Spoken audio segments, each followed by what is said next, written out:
Hello everyone, welcome back to our YouTube channel. आज हम revise करने वाले हैं RTMNU बीकॉम फोर्थ सेमेस्टर का फाइनेंशियल अकाउंटिंग का यूनिट 1 जो कि है final accounts of banking companies. Banking companies यानी ऐसी कंपनीज जो ऐसे बिजनेस में लगी हुई है जहाँ पे पब्लिक से मनी डिपॉजिट एक्सेप्ट किया जा रहा है और वही मनी उन्हें जब भी डिमांड करेंगे तो उन्हें रीपेएबल भी होता है, या फिर तो वो विड्रॉ भी कर सकते हैं चेक, ड्राफ्ट, ऑर्डर, इन सारी चीज़ों से। पर जो कंपनी बैंकिंग का बिजनेस चलाती है वही बैंकिंग कंपनी होती है। अगर कोई दूसरी कंपनी है जो कि ट्रेड या मैन्युफैक्चर में एंगेज है बट वो डिपॉजिट भी एक्सेप्ट कर रही है पब्लिक से सिर्फ बिजनेस के फाइनेंसिंग के लिए, तो फिर वो कंपनी बैंकिंग कंपनी नहीं होती है। बैंकिंग कंपनी के दो फंक्शंस दिए हैं, प्राइमरी फंक्शन और दूसरा है सेकेंडरी फंक्शन।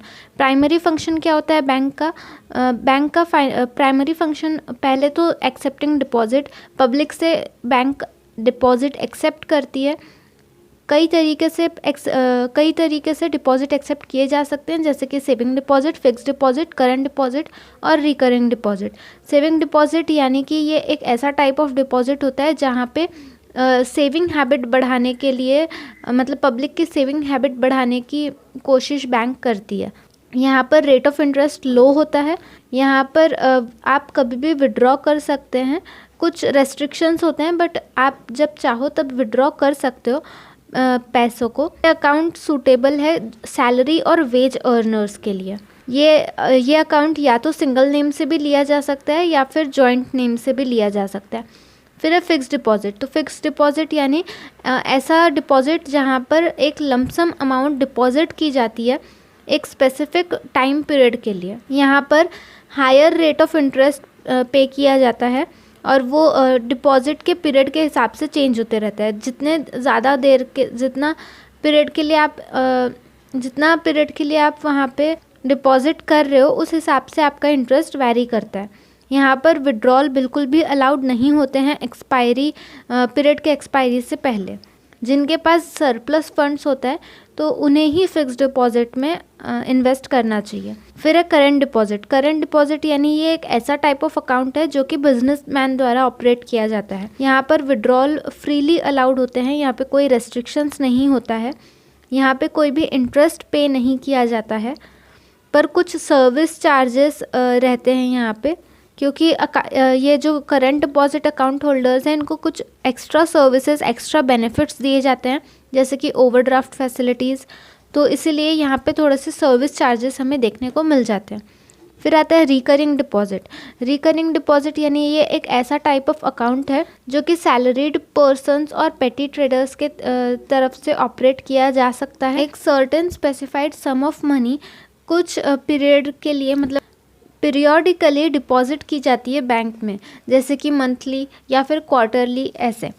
यहाँ पर विड्रॉल परमिटेड होता है पर तभी जब एक्सपायरी हो चुकी है सर्टेन पीरियड की तब, और यहाँ पे रेट ऑफ इंटरेस्ट भी हायर होता है। प्राइमरी फंक्शन में और एक चीज़ आती है, granting of loans and advances. तो बैंक हमारी लोन और एडवांसेस भी प्रोवाइड करती है डिपॉजिट के साथ साथ। तो लोन एंड एडवांसेस जैसे कि किस तरीके के loans and advances bank provide करती है, जैसे कि ओवरड्राफ्ट, ये करंट अकाउंट होल्डर्स के लिए होता है। यहाँ पे जितना आपके अकाउंट में अभी अमाउंट है उससे ज़्यादा आपको फैसिलिटी दी जाती है कि आप वहाँ से विड्रॉ कर सकते हैं। फिर है cash credit. Cash credit current account holders को भी दिया जाता है और जो अलग मतलब सेविंग अकाउंट है उनको भी दिया जाता है। के लिए separate cash credit account maintain किया जाता है। क्लाइंट को अलाउ किया जाता है cash credit up to specific limit तक उन्हें अलाउ किया जाता है। जितना भी एक्सेस ऑफ लिमिट में आपने निकाला है पैसे तो उस पर आपको इंटरेस्ट लगता है। ये कैश क्रेडिट किसी भी सिक्योरिटी के अगेंस्ट में दी जाती है, जो कि जैसे टेंजिबल असेट्स या गारंटीज़ के अगेंस्ट में। फिर है discounting of bill of exchange. Bank आपको डिस्काउंटिंग के बदले में भी एडवांस मनी प्रोवाइड कर सकती है। बैंक जो है वो बिल अमाउंट जितनी भी होगी वो ड्रॉवर को पे कर देती है डिस्काउंट चार्जेस माइनस करके, और मैच्योरिटी पे जब भी बिल प्रेजेंट होगा ड्रॉवी के पास तो अमाउंट बैंक को कलेक्ट हो जाती है। फिर सेकेंडरी फंक्शन ऑफ बैंक्स क्या क्या है? फर्स्ट है एजेंसी फंक्शन, फिर सेकंड है general utility function. Agency function में आता है ट्रांसफ़र ऑफ फंड्स, फंड एक ब्रांच से दूसरे ब्रांच में ट्रांसफ़र करना, एक प्लेस से दूसरे प्लेस पे ट्रांसफ़र करना। फिर collection of cheque, bank cheques भी कलेक्ट करती है, आपके चेक्स कलेक्ट करना, उन्हें क्लियर करना कस्टमर के चेक्स को, तो ये सारे काम भी बैंक करती है। फिर पीरियोडिक पेमेंट, कुछ पीरियोडिक पेमेंट है जैसे इलेक्ट्रिसिटी बिल, रेंट, तो ये सारी चीज़ें भी आप अगर इंस्ट्रक्शन देते हो बैंक को तो बैंक करती है। फिर पीरियोडिक कलेक्शन जैसे सैलरी, पेंशन, डिविडेंड, ये जो पीरियोडिक कलेक्शन होता है तो वो भी क्लाइंट की तरफ, क्लाइंट के बिहाफ में बैंक करती है। फिर अदर एजेंसी फंक्शंस, वो ट्रस्टीज़ के तरफ, ट्रस्टीज़, एग्जीक्यूटर्स, एडवाइजर्स, एडमिनिस्ट्रेटर्स, इन सब के तरह भी एक्ट करती है क्लाइंट के बिहाफ में। और वही जनरल यूटिलिटी फंक्शंस में क्या क्या आता है? Issue of draft and later of credit, bank draft भी इशू करती है मनी ट्रांसफ़र करने के लिए एक प्लेस से दूसरे प्लेस पे, और साथ ही लेटर ऑफ क्रेडिट भी इशू करती है अगर जैसे इम्पोर्ट ट्रेड वगैरह रहा तो उसके लिए। फिर locker facility, bank locker facility भी प्रोवाइड करती है सेफ़ कस्टडी के लिए, वैल्यूएबल डॉक्यूमेंट्स या फिर गोल्ड ऑर्नामेंट्स के सेफ़ कस्टडी के लिए। फिर है अंडर राइटिंग ऑफ शेयर, अगर जो शेयर्स और डिबेंचर्स हैं तो उनको अंडर राइट करना है तो उसका भी काम बैंक करती है। Dealing in foreign exchange, commercial banks जो होती है वो आरबीआई के तरफ से उन्हें अलाउ किया गया है कि वो फॉरेन एक्सचेंज में डील कर सकती है। फिर प्रोजेक्ट रिपोर्ट, बैंक क्लाइंट के बिहाफ में प्रोजेक्ट रिपोर्ट भी प्रिपेयर कर सकती है। फिर social welfare programme, bank social welfare programmes भी अंडरटेक कर सकती है जैसे कि adult literacy programme, public welfare campaigns, इस तरीके के कैंपेन्स। तो बैंकिंग कंपनी के अकाउंटिंग के लिए आपको इस तरीके से फॉर्मेट दिया है बैलेंस शीट का। बैलेंस शीट में आपको कैपिटल एंड लायबिलिटीज़ का एक अलग से हिस्सा बना लेना है और दूसरा हिस्सा असेट का रहेगा। इसमें आपको शेड्यूल्स दिए रहते हैं, आपको अलग से हर चीज़ का अकाउंट बनाना पड़ता है। जैसे कैपिटल के लिए शेड्यूल नंबर 1 दिया, रिजर्व एंड सरप्लस के लिए शेड्यूल नंबर 2, डिपॉजिट के लिए 3, बोरोइंग के लिए 4, अदर लायबिलिटीज़ एंड प्रोविजंस के लिए 5, cash and bank balance with RBI के लिए 6, balance with bank and money at call and short notice के लिए 7, इन्वेस्टमेंट के लिए 8, एडवांसेस के लिए 9, फिक्स्ड असेट के लिए 10, अदर असेट्स के लिए 11 और कंटिजेंट लायबिलिटीज़ के लिए 12। तो इस तरीके से आपको अलग अलग शेड्यूल्स है, आपको अलग अलग शेड्यूल के अलग अलग अकाउंट्स बनाने होते हैं। यहाँ पे शेड्यूल्स के भी आपको फॉर्मेट दिए हुए हैं, आप देख सकते हैं। इसके बाद आपको प्रॉफिट एंड लॉस अकाउंट दिया है। प्रॉफिट एंड लॉस अकाउंट में भी आपको शेड्यूल्स के हिसाब से ही काम करना होता है। ये इसका फॉर्मेट है, इसमें आपको 4 हिस्से हैं। पहला है इनकम, दूसरा है एक्सपेंडिचर, तीसरा है प्रॉफिट और लॉस, और चौथा है एप्रोप्रिएशंस। इनकम में आपको 2 शेड्यूल्स आते हैं, 13 और 14। 13 शेड्यूल बोलता है इंटरेस्ट अर्न्ड और 14th में आता है अदर इनकम। और वही एक्सपेंडिचर में आते हैं 15th शेड्यूल जिसका नाम है इंटरेस्ट एक्सपेंडेड, 16th शेड्यूल जिसका नाम है ऑपरेटिंग एक्सपेंसेस, और कुछ प्रोविजंस एंड कंटिजेंसीज रही तो वो भी इसमें आता है। और वही प्रॉफिट और लॉस में क्या होता है? प्रॉफिट और लॉस में जो भी हमारा लास्ट में नेट प्रॉफिट या लॉस आता है वो लिखना होता है। एप्रोप्रिएशंस यानी कि कुछ एप्रोप्रिएशंस दिए हैं, transfer to statutory reserve, transfer to other reserve, transfer to central government, propose dividend, ये सारी चीज़ें एप्रोप्रिएशंस में आती है। तो एक प्रॉब्लम हम सॉल्व करके देख लेते हैं इस पे, तो आपको इस पे काफ़ी सारी डिटेल समझ में आ जाएगी। यह हमें जानकारी दी गई है, ट्रायल बैलेंस दिया गया है वरुण बैंक लिमिटेड का एज ऑन 31 मार्च 2019। अपने को profit and loss account, balance sheet दोनों बनाना है। तो आपको क्या करना पड़ेगा? सबसे पहले तो दोनों मतलब फॉर्मेट बना लेना है, बैलेंस शीट का भी फॉर्मेट बना लेना है और प्रॉफिट एंड लॉस अकाउंट का भी बना लेना है, और साथ ही सारे शेड्यूल्स के लिए आपको अकाउंट्स प्रिपेयर कर लेने हैं, जैसे शेड्यूल नंबर 1 के लिए, शेड्यूल नंबर 2 के लिए। तो ये कर लेना है आपको। यहाँ पर हमने फॉर्मेट बना लिया है बैलेंस शीट का, जैसे कि आप देख सकते हैं यहाँ पे हमने कैपिटल एंड लायबिलिटीज़ और असेट दोनों के लिए बना लिया है। वैसे ही हमने पीएनएल अकाउंट के लिए भी बना लिया है फॉर्मेट, जिस तरीके से हमें दिया गया था, और वैसे ही हमको शेड्यूल 1, शेड्यूल 2 इस तरीके से आपको बना लेना है। अब आगे बढ़ते हैं, हम क्वेश्चन में क्या दिया है वो पढ़ते हैं। पहला एडजस्टमेंट आपको दिया है प्रोवाइड ₹5,000 फॉर डाउटफुल डेट्स।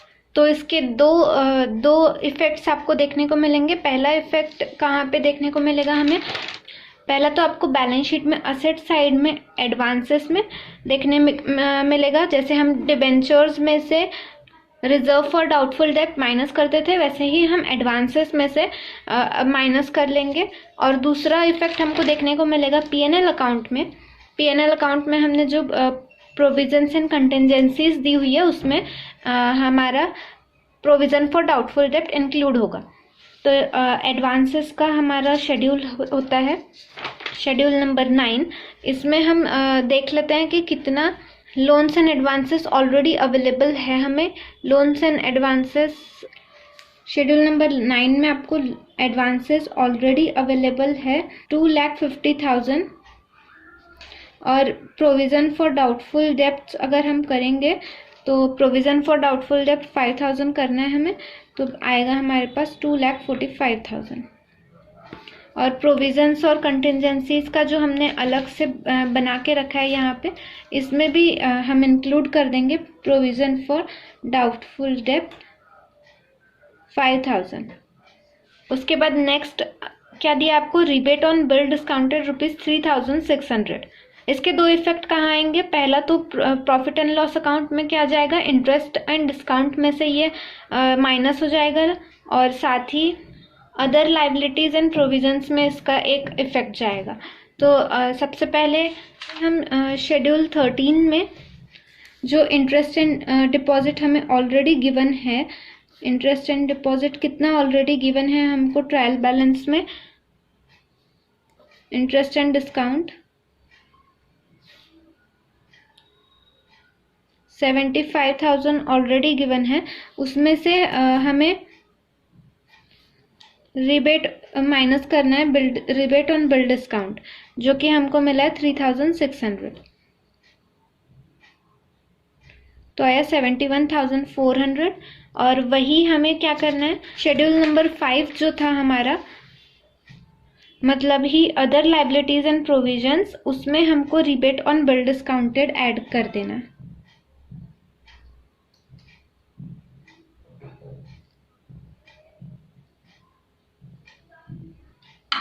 इसके बाद नेक्स्ट एडजस्टमेंट दिया आपको interest accrued on investment ₹8,000।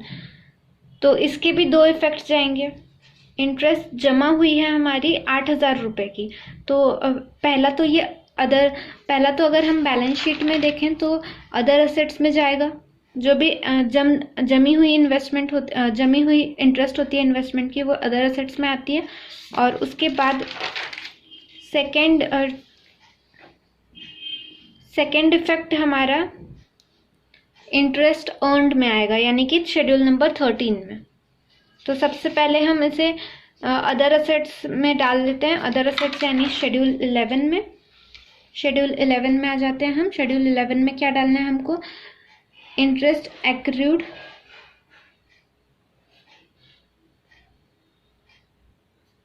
On investment 8,000 रुपये। और साथ में ही क्या डालना था? शेड्यूल नंबर 13 में जो हमारा इंटरेस्ट एंड डिस्काउंट में से हमने rebate on bill discount minus कर लिए थे, अब उसमें हम क्या करेंगे? Interest accrued on investment plus कर देंगे, जो कि है 8,000 रुपये।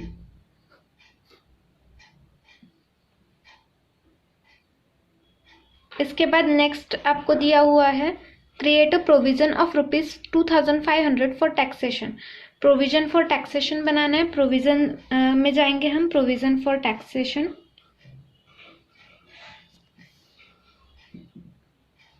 कितने का बनाना है?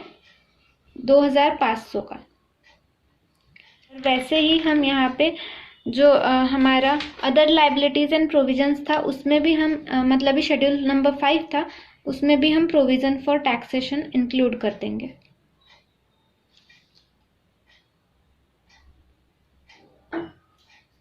इसके बाद आपको कौन सी एडजस्टमेंट दी है? Directors proposes dividend at the rate 4% for the year 2018-19। 4% dividend declare किया है। आपको ऑथराइज्ड कैपिटल 5 लाख दिया हुआ है ऑलरेडी, तो अगर हम 5 लाख का 4% करते हैं तो हमारे पास आता है 20,000। तो 20,000 हमें डिविडेंड प्रपोज किया गया है डायरेक्टर्स के द्वारा, तो वो भी हम यहाँ पे लिख लेंगे शेड्यूल नंबर 5 में अदर लाइबिलिटीज में 20,000 रुपीज़। नेक्स्ट एडजस्टमेंट दी है आपको, स्टैट्यूटरी रिजर्व्स आपको ट्रांसफ़र करने हैं, वो हम जब प्रॉफिट एंड लॉस निकल जाएगा उसके बाद करेंगे। फिर endorsement of bill on behalf of customer ₹15,000, bill endorse करना है 15,000 रुपीज़ का, तो वो आएगा कंटिजेंट लाइबिलिटी में। कंटिजेंट लाइबिलिटी का जो शेड्यूल होता है वो होता है शेड्यूल नंबर 12। तो इसमें आ जाएगा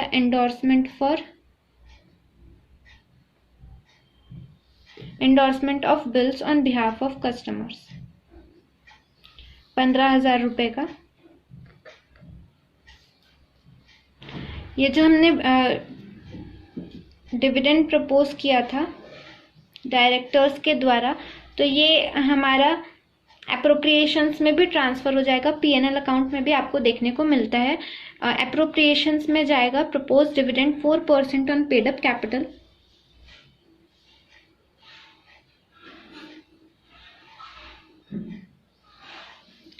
%4 है पेड अप कैपिटल पे।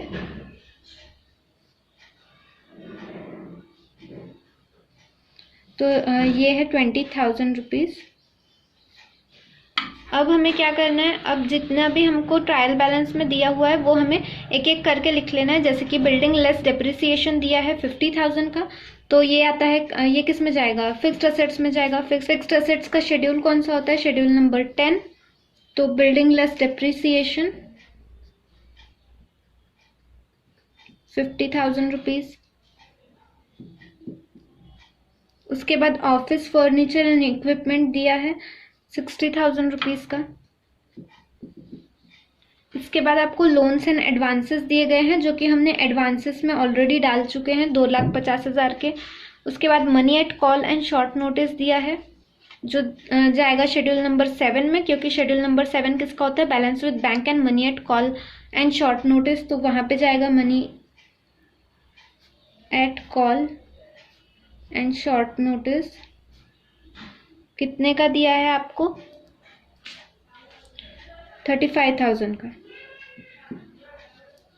उसके बाद और क्या दिया हुआ है, इन्वेस्टमेंट जाता है इन्वेस्टमेंट के शेड्यूल में, जो कि है शेड्यूल नंबर 8।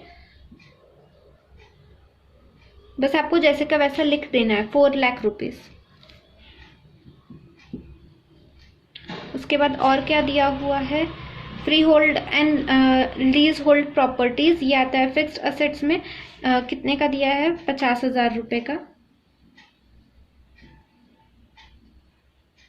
गलत इसमें लिख रही हूँ मैं, शेड्यूल नंबर 10 में आएगा free hold and lease hold property 50,000। फिर बिल डिस्काउंटेड एंड परचेस, तो ये आता है एडवांसेस में। बिल डिस्काउंटेड एंड परचेस 46,000 का दिया हुआ है। उसके बाद आपको और क्या दिया हुआ है, cash in hand, cash and balance with RBI में आएगा ये, मतलब शेड्यूल नंबर 6 में आएगा। कैश इन हैंड और कैश विथ आरबीआई दोनों दिया है 33,000 और 1,60,000। तो दोनों हम यहाँ पे ट्रांसफ़र कर देंगे, कैश इन हैंड और cash with RBI. In hand है 33,000 और आरबीआई के पास है 1,60,000। Interest paid on deposit, interest paid है यानी कि ये किस में जाएगा, इंटरेस्ट एक्सपेंडेड में। इंटरेस्ट एक्सपेंडेड यानी कि शेड्यूल नंबर 15, शेड्यूल नंबर 15 में हम डाल देंगे इंटरेस्ट पेड ऑन डिपॉजिट।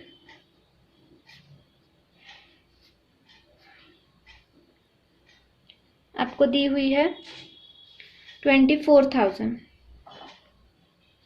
उसके बाद है सैलरीज आता है ऑपरेटिंग एक्सपेंसेस में, तो शेड्यूल नंबर 16 दिया हुआ है ऑपरेटिंग एक्सपेंसेस के लिए। सैलरीज कितनी है आपकी, 28,000। उसके बाद ऑपरेटिंग एक्सपेंसेस दिए हुए हैं, वो भी ऑपरेटिंग एक्सपेंसेस में ही आता है, यानी कि शेड्यूल नंबर 16 में ऑपरेटिंग एक्सपेंसेस दिए हुए हैं 27,400।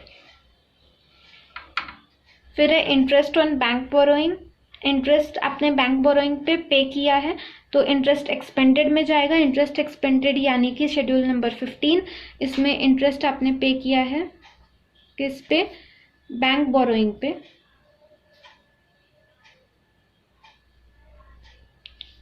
कितना रुपए पे किया आपने? 5,600 रुपये। उसके बाद अदर असेट्स दिए हुए हैं। अदर असेट्स के लिए आपके पास स्पेशली शेड्यूल है, शेड्यूल नंबर 11। तो अदर असेट्स आप वहां पे इंक्लूड कर दोगे। कितने के दिए हुए हैं? 20,000 रुपए के दिए हुए हैं।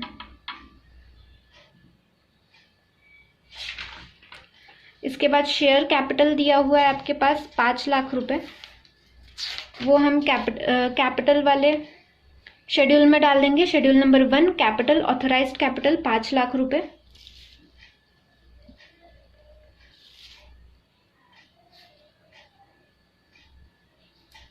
उसके बाद आपको जनरल रिजर्व दिया है। जनरल रिजर्व आता है रिजर्व्स एंड सरप्लस में, यानी कि शेड्यूल नंबर 2 में। जनरल रिजर्व कितना दिया हुआ है आपको? 1 लाख रुपए। फिर आपको डिपॉजिट दिया है। डिपॉजिट के लिए आपका शेड्यूल नंबर 3 होता है। डिपॉजिट के लिए आपको दिया हुआ है कितने रुपए? 2,80,000 रुपए। फिर प्रॉफिट एंड लॉस अकाउंट दिया है जो कि 16,000 रुपये। तो ये आपका P&L अकाउंट में आता है, जो आपने यहाँ पे लिखे ना प्रॉफिट ब्रॉट फॉरवर्ड, उसमें आ जाएगा ये 16,000 रुपये। ये प्रीवियस ईयर से आपने 16,000 रुपये लाए हो। प्रॉफिट एंड लॉस अकाउंट में पहले से 16,000 रुपये मौजूद है। इंटरेस्ट एंड डिस्काउंट ये हमने पहले ही ट्रांसफ़र कर दिए थे, जिसमें से हमने रिबेट का माइनस किया और जिसमें हमने इंटरेस्ट एक्रूड प्लस किया, तो वो ऑलरेडी हमने ट्रांसफ़र कर दिया है। उसके बाद है स्टैट्यूटरी रिजर्व। तो शेड्यूल नंबर 2 जो हमारा रिजर्व्स एंड सरप्लस का है, उसमें स्टैट्यूटरी रिजर्व हम लिख लेंगे। स्टैट्यूटरी रिजर्व ऑलरेडी 50,000 दिया हुआ है, पर हमको और प्लस करना है। कितना प्लस करना है हमको? रूल के हिसाब से प्लस करना है। रूल हमको बताता है कि हमको 25% प्लस करना पड़ता है नेट प्रॉफिट का। तो अभी नेट प्रॉफिट निकलने का है, तो इसलिए अभी हम उसको वैसे ही छोड़ देंगे। फिर है बोरोइंग फ्रॉम अदर बैंक्स। तो इसके लिए आपके पास शेड्यूल नंबर 4 होता है, बोरोइंग फ्रॉम बैंक्स के लिए।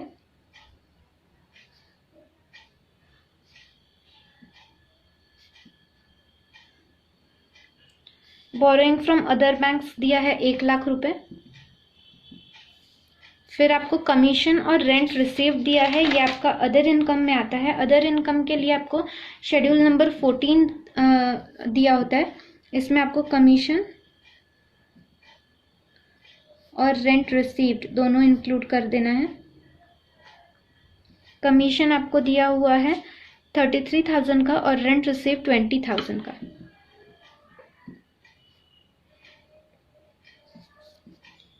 इसके बाद आपको अनक्लेम्ड डिविडेंड दिया हुआ है, जो कि अदर लाइबिलिटीज में जाता है। अनक्लेम्ड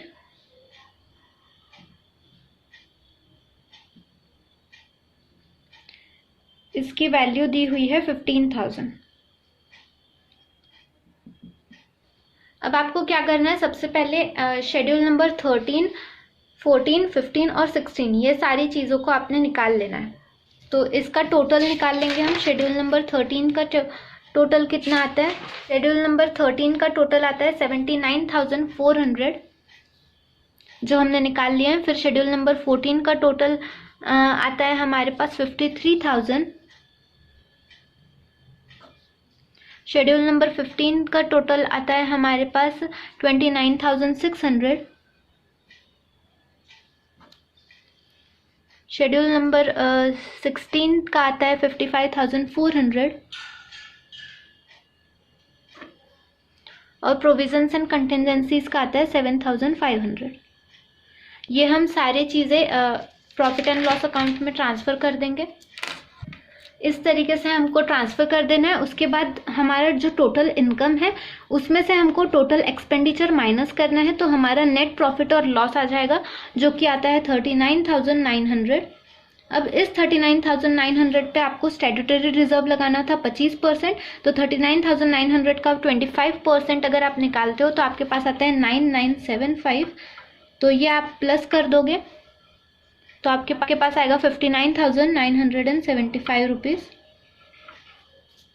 यही चीज़ आपको एप्रोप्रिएशन में डाल देनी है। 9975 रुपीज़ का आपने स्टैट्यूटरी रिजर्व में ट्रांसफ़र किया है।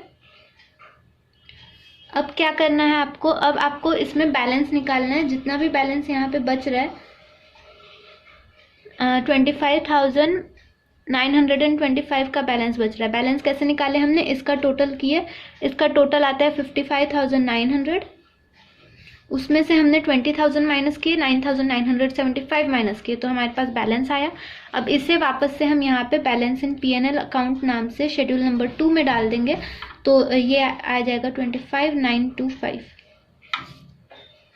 अब हमको वही करना है, सारे शेड्यूल्स का टोटल कर लेना है और बैलेंस शीट में उसको ट्रांसफ़र करना है। तो मैं पहले टोटल कर लेती हूँ, उसके बाद आपको आगे का बताती हूँ। तो ये मैंने शेड्यूल्स के सारे टोटल कर लिए हैं। जैसे कि शेड्यूल नंबर 2 का ये है, शेड्यूल नंबर 3 का 2,80,000, इसका 1 लाख, इसका 41,100, और इसको फिर हमको ट्रांसफ़र कर देना है बैलेंस शीट में, जैसे कि मैंने यहाँ पे कर दिया है सारे। और अब बैलेंस शीट में सारे ट्रांसफ़र करने के बाद लाइबिलिटीज़ की टोटल और एसेट्स की टोटल सेम आनी चाहिए। तो सेम आ रही है हमारी 11,07,000।